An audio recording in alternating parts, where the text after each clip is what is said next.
শুনলেন দাদা বাবুদের কথা, আর শুনলেন কাকুর কথা।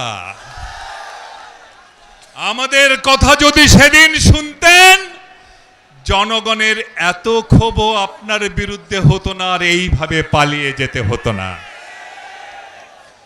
এখন বলে কি সীমান্তের ওপারেই আছি।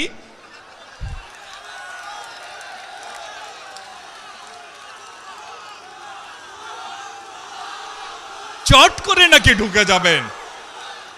আরে আসেন না, আমাদের স্লোগান তো আছেই, আমার ভাই কবরে,